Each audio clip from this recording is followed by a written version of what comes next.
Selamat datang di channel Simar Imam. Sembari mendengarkan tinggalkan like dan komentarnya bosku. Jangan lupa pasang headset kalian.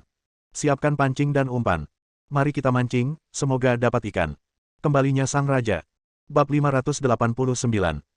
Ketika mereka tiba di tempat tujuan, Lin Ruohan berjalan menuju truk besar tidak jauh dari situ. Tuan, terima kasih atas kerja kerasmu, ayo masuk. Pengemudi parubaya berkulit gelap dan kurus itu menyeringai dan berkata, tidak sulit, tidak sulit. Jika Anda memiliki pekerjaan seperti itu di masa depan, hubungi saja saya. Lin Ruohan menghabiskan banyak uang, bahkan jika dia datang untuk mengambil barang, dia akan memberinya 2.000 yuan tanpa berkedip. Dia berharap bisa melakukan bisnis seperti ini lebih sering. Lin Ruohan tersenyum dan mengangguk, bersiap meminta pengemudi untuk mengemudikan mobil ke halaman. Siapa kamu dan apa yang kamu lakukan? Begitu dia sampai di gerbang, dia melihat seorang lelaki tua berusia 60-an, memegang rokok di mulutnya, berlari keluar dan menghalangi Lin Ruohan dan truk di luar. Paman, aku membeli beberapa hadiah dan mengirimkannya kepada anak-anak di panti asuhan. Yo, terima kasih banyak, terima kasih banyak. Orang tua itu segera mematikan rokoknya dan mempersilakan Lin Ruohan masuk. Panti asuhan mereka bersifat nirlaba dan hanya dapat dikelola dengan dana dan sumbangan eksternal. Saat ini, jika ada orang yang baik hati datang untuk memberi Anda sesuatu, mereka tentu akan menyambutnya. Ayo, orang baik telah membelikanmu hadiah. Datang dan bantu. Orang tua itu meraung menuju taman bermain, dan anak-anak yang sedang bermain berlari dengan gembira seperti burung yang gembira. Bersiaplah untuk berbagi hadiah. Kakak, terima kasih. Seorang gadis kecil yang baru berusia 3 atau 4 tahun berkata dengan manis. Sama-sama. Lin Ruohan menyentuh kepalanya dan berkata dengan lembut. Saat hadiah dan mainan diturunkan, staf panti asuhan bergegas keluar. Halo, saya Direktur Panti Asuhan, Shen Jie, orang yang baik hati. Terima kasih atas semua yang telah Anda lakukan untuk panti asuhan. Shen Jie berusia sekitar 50 tahun, dia sedikit gemuk, tapi dia memiliki wajah yang baik dan sangat baik. Di sebelah Shen Jie, ada seorang wanita muda berusia 30-an berdiri. Dilihat dari pakaiannya, dia seharusnya menjadi penolong di sini. Bibi Shen, panggil saja aku Lin Ruohan. Oke, ayo duduk di kamar. Bagus. Yang disebut kantor dekan tidak semewah yang diharapkan. Dinding luarnya agak berjamur, dan hanya ada meja, kursi, dan tidak ada apapun di dalamnya. Nona Lin, jika Anda ingin mengirimkan sesuatu ke panti asuhan, mengapa Anda tidak memberitahu kami terlebih dahulu agar kami dapat menyambut Anda di depan pintu? Ini terlalu tidak sopan. Tidak, aku hanya ingin melakukan yang terbaik. Ngomong-ngomong, ada hal lain yang ingin kutanyakan pada Bibi Shen. Baiklah, jika ada yang ingin kau tanyakan, tanyakan saja. Lin Ruohan biasanya menyisir rambutnya dan berkata, Bibi Shen, saya ingin bertanya. 20 tahun yang lalu, panti asuhan kami menerima seorang bayi. Apakah Anda masih mengingatnya? Sayang. Shen Jie tampak curiga, saya telah bekerja di sini selama lebih dari 30 tahun. Saya telah menerima lebih dari 20 bayi di panti asuhan dengan berbagai ukuran. Saya benar-benar tidak tahu yang mana yang Anda bicarakan. Alis indah Lin Ruohan sedikit mengernyit, dan akhirnya matanya berbinar dan dia berkata. Bayi itu akhirnya diadopsi, dan orang yang membawanya pergi bernama Su Changming. Tunggu sebentar, aku akan memeriksanya. Jika dia diadopsi, akan ada catatan di panti asuhan. Bagus. Tidak lama kemudian, Shen Jie mengeluarkan setumpuk file dan mulai memeriksanya halaman demi halaman. Sekitar 10 menit kemudian, ekspresi Shen Jie berubah. Sebenarnya itu anak itu. Ekspresi Lin Ruohan juga menjadi tegang. Bibi Shen, apakah ada yang salah? Saya memiliki kesan terhadap anak ini, dan saya mungkin tidak akan pernah melupakannya seumur hidup saya. Lin Ruohan menjadi semakin gugup karena ini terkait dengan pengalaman hidup kakaknya Chen. Bibi Shen, beritahu aku apa yang terjadi. 20 tahun yang lalu, saya adalah seorang pembantu di panti asuhan ini. Hari itu hujan turun deras, dan karena rumahnya bocor, saya dan direktur lama berada di sana membersihkan medan perang. Tapi begitu kami selesai membersihkan, kami melihat 2 laki-laki masuk. 2 pria. Lin Ruohan agak aneh. Secara umum, ketika orang tua menelantarkan anaknya, mereka melakukannya sebagai pasangan, namun sangat jarang terjadi 2 pria yang melakukannya sekaligus. Memang benar 2 pria. Shen Jie berkata dengan tegas, karena sesuatu, saya sangat terkesan. Ada apa? Hari itu hujan deras, dan kedua pria itu datang dengan memakai jaket, tapi tahukah kamu, jaket kedua pria itu bahkan tidak basah sama sekali, seperti baru. Kamu masih basah setelah kehujanan. Lin Ruohan berkata dengan heran, apakah kamu tidak takut dengan hal aneh seperti itu? Shen Jie terkekeh, saya tidak takut dengan lelucon Anda. Dekan lama kami dan saya sama-sama orang yang sangat gugup. Kami terkejut beberapa saat dan kemudian tidak menganggapnya serius lagi. Kami hanya mengira mereka datang dengan mobil. Jadi saya tidak mendapat banyak air, lagi pula pakaiannya terbuat dari bahan tahan air. Lin Ruohan mengangguk, tidak menganggap masalah ini terlalu serius, dan bertanya lagi. Bibi Sen, apa yang kedua pria itu katakan setelah mereka tiba? Sebenarnya, mereka tidak mengatakan apa-apa. Sejak mereka masuk, kedua pria itu tetap memasang wajah datar, yang membuat kami, dua wanita, sangat takut. Sebelum kami dapat berkata apa-apa, salah satu dari mereka berkata bahwa dia ingin mengirimkan anak itu sampel di sini. Saya bertanya kepadanya saat itu apakah dia akan kembali untuk mengklaimnya di masa depan, dan dia dengan tegas mengatakan bahwa dia tidak akan kembali lagi. Ekspresi Lin Ruohan penuh perhatian. Dalam keadaan normal, anak-anak terlantar seperti itu jarang diklaim kembali. Setelah menurunkan anak itu, kedua pria itu hendak pergi. Saya menanyakan nama anak tersebut, tetapi mereka mengatakan mereka tidak dapat mengingatnya dan meminta saya untuk mencari tahu sendiri. Apa yang terjadi selanjutnya? Menjadi lebih aneh lagi setelah itu. Sen Jie mengingat apa yang terjadi saat itu dan berkata. Setelah menurunkan anak tersebut, salah satu dari mereka mengeluarkan kartu bank dari tangannya dan mengatakan itu adalah biaya membesarkan anak tersebut. Apakah kamu meninggalkan uang untuk panti asuhan? Hal seperti ini sangat umum. Sen Jie berkata. Kalaupun anak tersebut ditelantarkan, orang tuanya akan enggan berpisah dan diam-diam akan meninggalkan sejumlah uang dengan harapan anak tersebut dapat menjalani kehidupan yang baik. Lin Ruohan tiba-tiba menyadari, jadi itulah yang terjadi. Tapi tahukah Anda, ketika kami sampai di bank, hal itu hampir membuat kami takut. Ada apa? Karena ada uang tunai 10 juta penuh di kartu itu. 10 juta. Kali ini, semua orang termasuk Lin Ruohan sedikit bingung. 20 tahun yang lalu, uang tunai 10 juta bukanlah jumlah yang kecil. Karena tidak ada inflasi saat itu, uang tunai 10 juta sudah cukup bernilai 100 juta. Semakin Lin Ruohan memikirkannya, semakin ada sesuatu yang salah. Biasanya, hanya ada dua kemungkinan bagi orang tua untuk menelantarkan anaknya. Salah satunya adalah anak tersebut memiliki penyakit bawaan sehingga ditelantarkan. Tipe kedua adalah keluarga tidak punya uang dan tidak mampu membelinya. Tetapi situasi saudara Chen sama sekali tidak memenuhi syarat seperti itu. Apa yang terjadi? Bab 590. Lin Ruohan merasa ada yang tidak beres. Karena orang tua kandung saudara Chen tidak mengalami kesulitan dalam membesarkan anak, lalu mengapa mereka harus meninggalkan mereka jika mereka adalah orang tua yang baik? Lagi pula, jika tidak ada alasan lain, tidak ada yang akan melakukan ini. Bibi Sen, selain kartu bank, apakah pihak lain tidak meninggalkan apapun? Lin Ruohan terus bertanya, karena apa yang dia ketahui sekarang bukanlah petunjuk sama sekali, dan tidak akan membantu menemukan orang tua kandung saudara Chen. Jadi saya perlu bertanya lebih lanjut. Sen Jie berpikir dengan curiga. Sepertinya tidak ada yang lain. Setelah dua pria berjas hitam pergi, seorang pria bernama Su Changming datang dalam beberapa hari. Dia juga memiliki aksen Yanjing dan membawa anak itu pergi. Setelah bertahun-tahun tanpa kontak apapun, kamu masih orang pertama yang datang dan menanyakan kabar tersebut. Lin Ruohan mengangguk dengan kecewa. Dilihat dari situasi saat ini, seharusnya tidak ada informasi berguna yang tersedia. Saat keduanya sedang berbicara, pria yang menjaga pintu bergegas masuk. Nyonya tua, cepat keluar, orang itu ada di sini lagi. Lin Ruohan cukup terkejut dengan hubungan keduanya. Tak disangka, keduanya masih berstatus suami istri. Mes, Lin, saya akan keluar dulu dan berbicara dengan Anda nanti. Sen Jie tampak cemas, siap keluar dan melihat apa yang terjadi. Kebetulan aku ada waktu luang, jadi aku akan pergi bersamamu dan melihat-lihat. Ketika mereka bertiga keluar, seorang pria parubaya berusia 40-an berdiri di depan pintu gedung 3 lantai. Rambutnya disisir ke belakang, perutnya besar, dan tas di tangannya. Dia terlihat seperti orang sukses. Kamu sudah memikirkannya. Aku sudah menawarkan harga 30 juta. Kamu tidak bisa menjual rumah kumuh ini dengan harga segitu, jadi kenapa kamu ragu? Lin Ruohan menjadi bingung setelah mendengar percakapan di antara mereka. Bibi Sen, apa yang terjadi? Tahukah Anda juga bahwa panti asuhan merupakan lembaga kesejahteraan masyarakat? Sumber pendanaan kami berasal dari sumbangan dan bantuan masyarakat dari berbagai kalangan. Namun, ini bukan pendapatan yang stabil sehingga kondisi panti asuhan semakin buruk. Mungkin sudah ditutup. Tidak ada lagi. Nyonya tua, kenapa kamu menangis? Sebenarnya kami sangat beruntung. Jika orang itu tidak meninggalkan 10 juta, panti asuhan ini tidak akan bisa bertahan selama bertahun-tahun. Bos Song, tolong biarkan kami memikirkannya lagi. Sen Jie berkata tanpa daya. Selama bertahun-tahun, dia telah mengabdikan seluruh usahanya untuk panti asuhan, dan dia tidak akan rela berpisah dengannya jika panti asuhan itu dijual. Meskipun dia akan memiliki kekayaan puluhan juta dolar di masa depan, dia tetap enggan menyerahkan anak-anak ini ke tangan orang lain. Bibi Sen, kamu tidak perlu khawatir tentang hal kecil ini.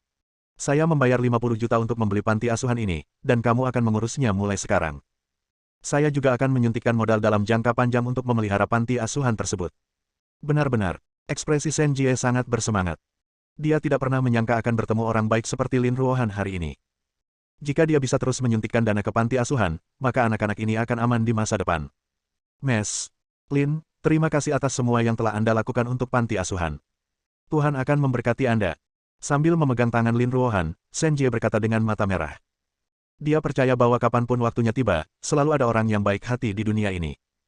Masalah panti asuhan telah terpecahkan, dan lelaki tua yang merokok itu tersenyum lebar.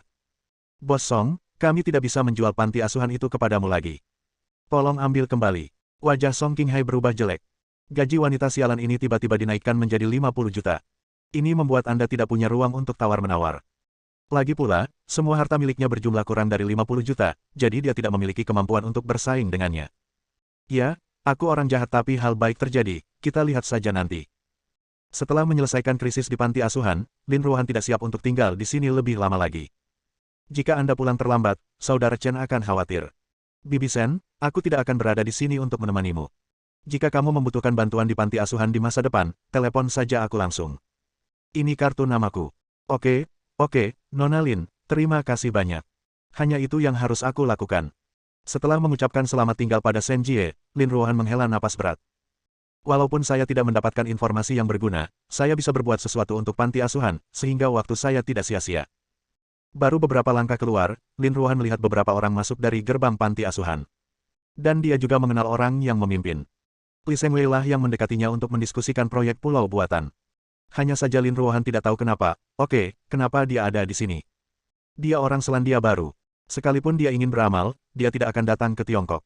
Puan Lin, kebetulan sekali. Saya tidak menyangka kita berdua akan bertemu di sini. Li Shengwei memegang sebatang rokok di mulutnya dan memandang Lin Ruohan sambil tersenyum dan berkata. Ekspresi Lin Ruohan dingin, seolah dia jauh dari orang lain. Apakah kamu mengikutiku? Puan Lin, jangan katakan itu. Kita hanya bertemu secara kebetulan, jadi saya ingin ngobrol dengan Anda. Jangan salah paham tentang kebaikan saya.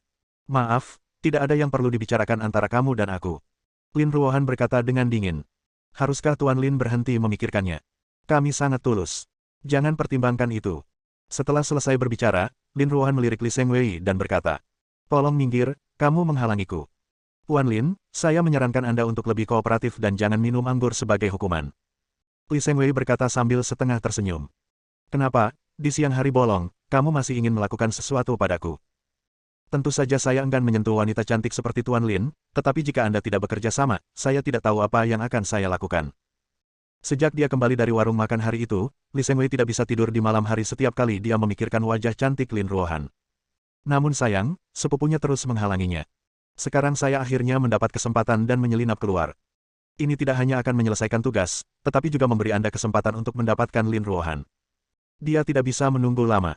Adapun instruksi Li Xiaoyu sebelumnya, dia sudah melupakannya. Jika kamu berani menyentuh jariku, saudaraku Chen tidak akan melepaskanmu. Hai, Presiden Lin, saya di sini hari ini.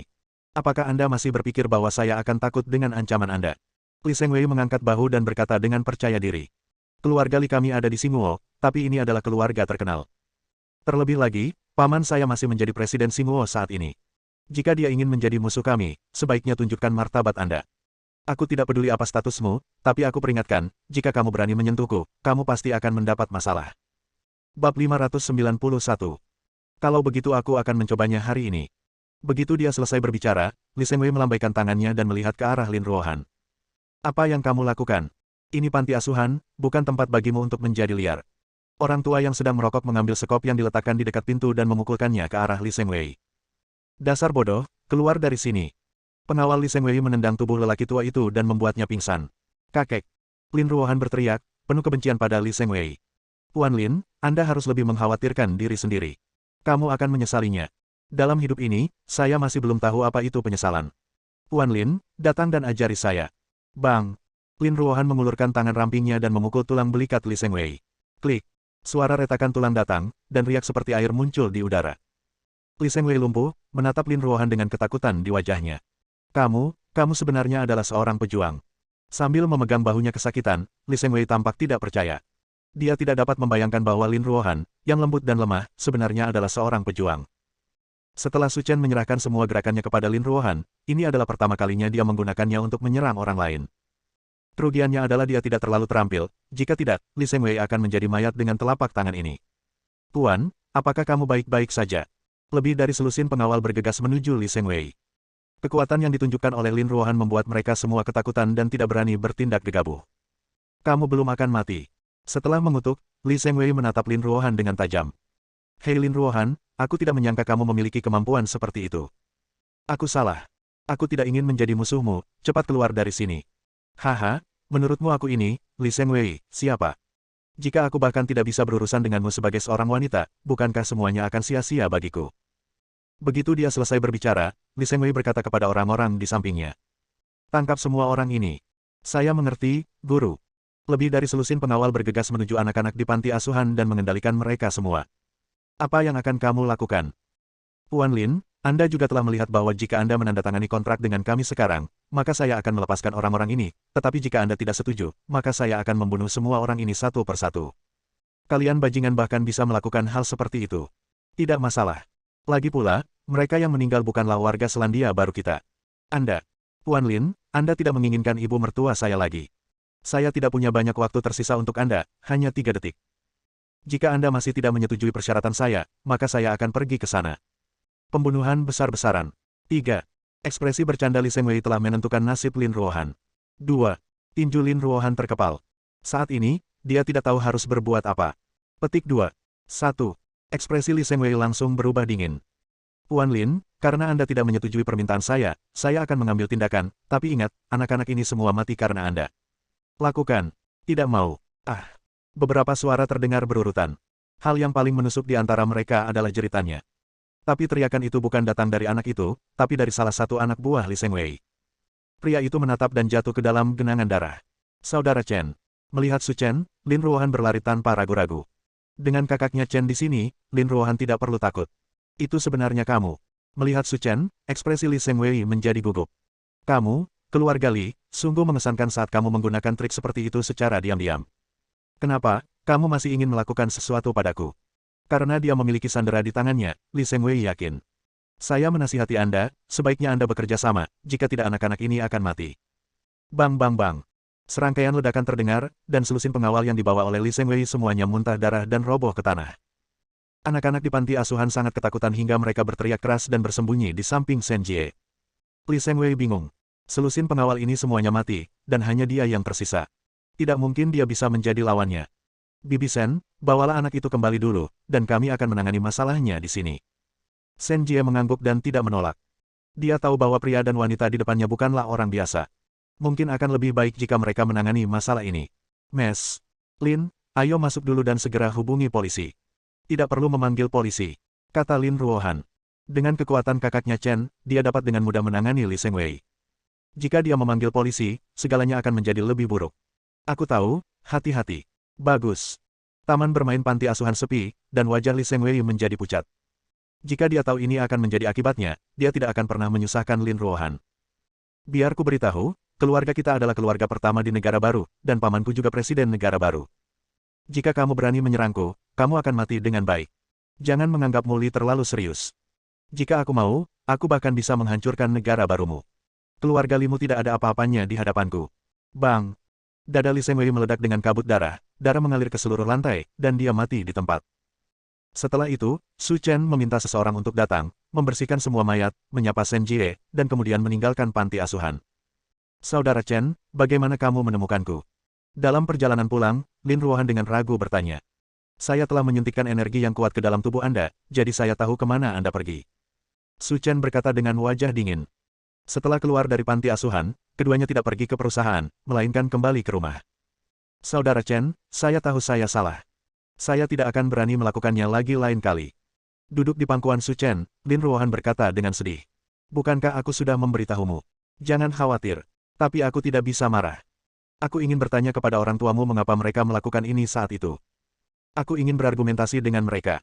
Sudah bertahun-tahun, jadi apa gunanya teori? Saya tidak ingin peduli siapa mereka. Apakah mereka hidup atau mati tidak ada hubungannya dengan saya. Saudara Chen, apakah kamu tidak marah sama sekali? Tidak ada yang perlu dimarahi, itulah kebebasan mereka. Saya tahu, Saudara Chen, saya tidak akan mempedulikan hal ini lagi. Lin Ruohan berkata pelan. Ekspresi Su Chen agak melembut, tapi wajahnya tetap datar. Karena dia punya firasat samar bahwa masalah ini mungkin tidak sesederhana itu. Jika Lin Ruohan terus menyelidikinya, sesuatu yang buruk mungkin terjadi. Bab 592. Melihat ekspresi sedih Lin Ruohan, Su Chen tidak tahan lagi menyalahkannya. Dia juga melakukannya demi kebaikannya sendiri. Baiklah, lupakan saja ini. Beristirahatlah lebih awal hari ini. Besok kita akan pergi ke pulau buatan untuk melihat-lihat. Saya tahu, Saudara Chen. Sekarang Lin Yu yakin pasti ada masalah dengan proyek pulau buatan lepas pantai. Kalau tidak, keluarga Li Disimo tidak akan gigih. Kita harus mencari tahu secepatnya, kalau tidak kita akan menimbulkan masalah yang tidak perlu. Di dalam Hotel Four Seasons luar negeri China. Apa yang terjadi? Apa yang dilakukan Seng Wei? Tidak ada kabar selama sehari, dan dia bahkan tidak bisa menelepon. Li Xiaoyu melemparkan teleponnya ke samping dengan marah, dan ekspresi wajahnya menjadi suram. Nona, jangan khawatir dulu. Meskipun tuan muda agak nakal, dia selalu melakukan sesuatu dengan terukur, jadi tidak boleh terjadi apa-apa.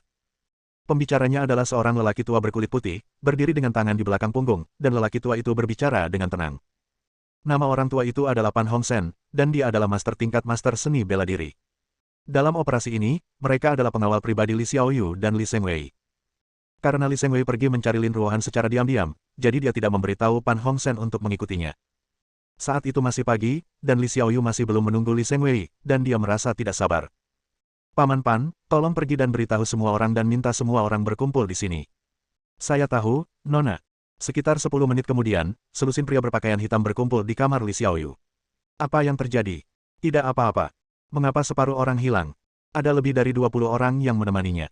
Sekarang hanya tersisa 12, dan Li Xiaoyu menjadi curiga.